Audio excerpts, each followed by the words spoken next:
It's the Andy Griffith Show, facts and trivia, with your host, Bob Snap.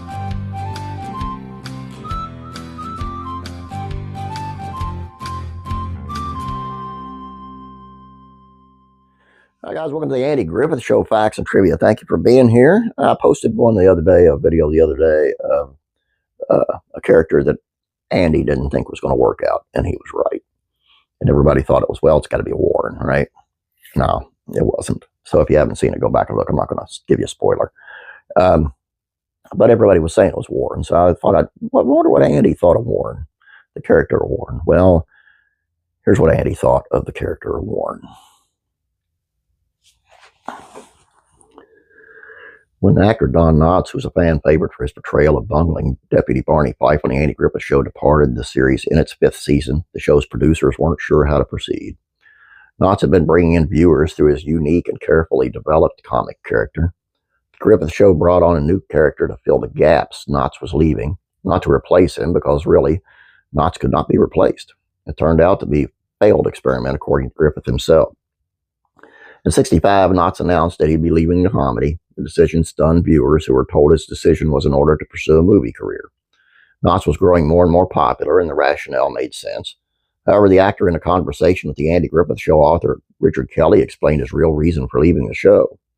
According to Knotts, Griffith had told him on multiple occasions that he would be ending the series in its 5th season. As Knotts told Kelly, he began the work of self-protecting his career. He signed a 5-year deal with Universal. And then Griffith announced he had changed his mind and would be continuing the show. The Barney Fife actor was shocked, but it was too late to back out of his movie deal. As Knott's final episode approached, the reality of the show moving on without him settled on Griffith and the show's producers. They had to consider how to replace the popular actor.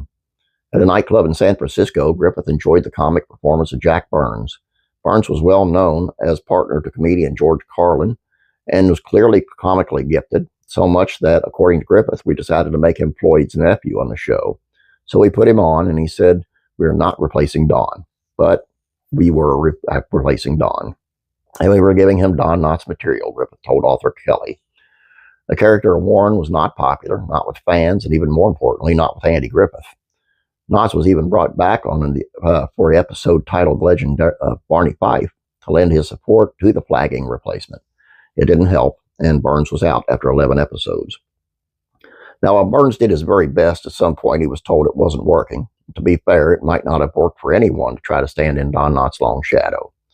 Griffith himself agreed and was quoted by Daniel Device, the author of 2015's Andy and Don, as saying, I can't begin to explain how uncomfortable we were. I get strung out easily, and if I'm uncomfortable, I'm hell to be around, and I'm very uncomfortable.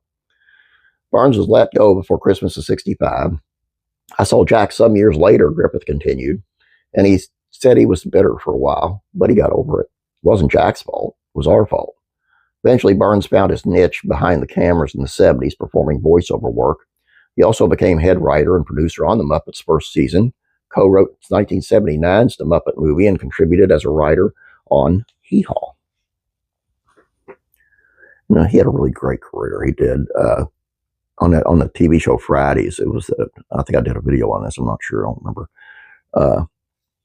They had Andy Kaufman as a guest, and Jack Burns was working behind the scenes. I think he was directing. And Andy Kaufman just gets up in the middle of the skit, and just kind of goes off, you know. And Jack Burns comes out, and they fight right there on stage on live TV, man. You know, of course, it was scripted, but man, it sure did have a lot of people convinced, including myself. It was just really, really cool. It's an Andy Kaufman thing for you. I love Andy Kaufman too, by the way. All I got for you here, guys. I hope you enjoyed this. Please don't forget about Classic Real Comedies, Facts and Trivia. It is on Jim Neighbors, Gomer Pyle, and how one director from the Andy Griffith Show said he was like a Jekyll and Hyde.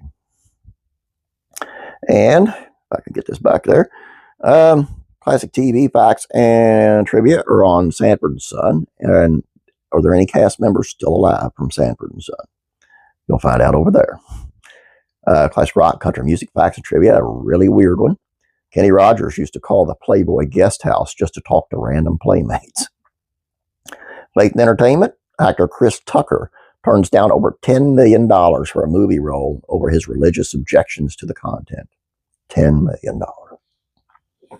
That says something about the man, in my opinion. All I got for you guys. Please subscribe if you have not yet. Please like this video. Thank you very much. You guys have a great day. God bless you. And as always, praying for you.